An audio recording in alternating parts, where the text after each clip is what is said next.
यह हवेली राजा महाराजा के समय में बनाई हुई थी, लेकिन पिछले 18 सालों से इस हवेली में आज तक कोई भी रहने के लिए नहीं आया है। इच्छा होने पर भी इस हवेली में कोई भी नहीं रह पा रहा था, क्योंकि लोगों का कहना था कि इस हवेली में भूत प्रेत का साया है। जब अजीत सिंह को इस हवेली के बारे में पता चला तो उसने तय किया कि वो इस रहस्य को जानकर ही रहेगा, क्योंकि लोग इस हवेली में नहीं रह पा रहे हैं। उसने मजबूत इच्छा शक्ति से हवेली में रहने की पूरी तैयारी कर ली। जब उसने हवेली के अंदर जाने के लिए पैर आगे बढ़ाए तो दरवाजे पे किसी अनजान व्यक्ति ने उसे रोक लिया और नजदीक जाके बोले, कौन हो आप और किधर जा रहे हो? अजीत ने जवाब देने के बजाय उसने सामने से सवाल किया, जी आप कौन? मेरा नाम अर्जुन सिंह है और मैं यहीं पास में ही रहता हूँ। अजीत सिंह ने कहा, ओह अच्छा, मैंने सुना है कि यह एक भूतिया हवेली है और यहाँ कोई नहीं आ पाता है, इसलिए मैं इस हवेली में एक दिन रुकने का फैसला किया है। अर्जुन सिंह ने कहा, जी हाँ, आपने सही सुना है और आप भी अंदर मत जाइए। मेरी माने तो आप भी वापस लौट जाइए, यहाँ बहुत खतरा है। यह सुनकर अजीत सिंह खुश हो गया, जैसे उन्हें कोई लॉटरी लग गई हो। अर्जुन ने उसकी खुशी को देखकर बोला, आप क्यों खुश हो रहे हो? आपको तो भूत का नाम सुनकर डर लगना चाहिए। शायद आपको पता नहीं होगा कि मैं भूत प्रेत में काफ़ी दिलचस्पी रखता हूँ। अगर इस हवेली में भूत है तो मैं अंदर ज़रूर जाऊँगा और सारी सच्चाई का पता भी लगाऊँगा। इतना कहकर अजीत सिंह उस हवेली में चले गए। अंदर जाके अजीत ने अपनी बैग को साइड में रखा और हवेली के चारों ओर देखने लगा। सारे रूम भी चेक कर लिया। बाद में ड्राइंग रूम में आके सोफे पर बैठ गया।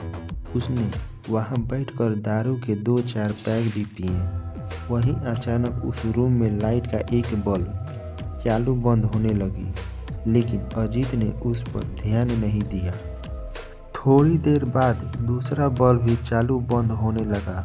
फिर तो हवेली के सारे लाइट चालू बंद होने लगी। यह सब देखकर अजीत अपनी जगह पे खड़ा हो गया और संपूर्ण सचेत हो गया। अचानक उसके सामने एक छोटा टेबल हवा में उड़ने लगी। करीबन 7 फुट हवा में ऊपर जाके गोल गोल घूमने लगा और बाद में अजीत की ओर तेजी से आने लगा। अजीत ने तुरंत ही अपनी जगह से हट गया और दूसरी ओर चला गया और वो टेबल वहीं जाके गिरा जहां अजीत खड़ा था। अजीत को कुछ समझ पाता उतने में सोफे की सीट उसकी ओर आने लगी। वो जल्द खड़ा हो गया और छलांग लगा के दूसरी ओर कूद गया, जिसके कारण सोफा दीवार को टकराया और अजीत बच गया। अचानक से सब कुछ शांत हो गया। अजीत ने चारों ओर देखा और बड़ी आवाज में बोला, तुम जो भी हो सामने आकर बात करो। वहीं एक बड़ी परछाई उसके सामने आई। अजीत ने उस परछाई को देखकर बोला, कौन हो तुम और क्यों मुझे मारना चाहते हो? परछाई ने बोला, तुम्हारी भूल के कारण। अजीत, मेरी भूल? मैंने कौन सी भूल की? परछाई, इस हवेली में आने की भूल। मैं किसी को भी इस हवेली में खुश नहीं देख सकता। अजीत, लेकिन क्यों? वो परछाई ने जवाब दिया, आज से 18 साल पहले इस हवेली के मालिक ने मुझे यहीं पे ही मार डाला था। मेरी कोई गलती भी नहीं थी। इस कारण की वजह से मेरी आत्मा इस हवेली में भटकती रहती है। मैं किसी को भी इस हवेली में नहीं रहने दूंगा, क्योंकि इस हवेली में मेरा खून हुआ था। इस हवेली में जो भी रहने के लिए आया उसकी मौत होगी।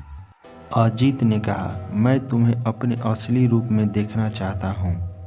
तुम्हें मारने से पहले मैं तेरी यह इच्छा अवश्य पूरी करूंगा। और उस परछाई ने एक भयानक रूप ले लिया।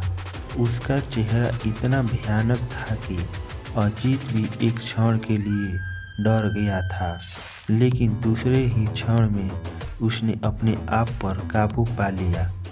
बाद में इसने अपनी जेब में से सफ़ेद पाउडर निकाला और उस भूत के ऊपर फेंक दिया।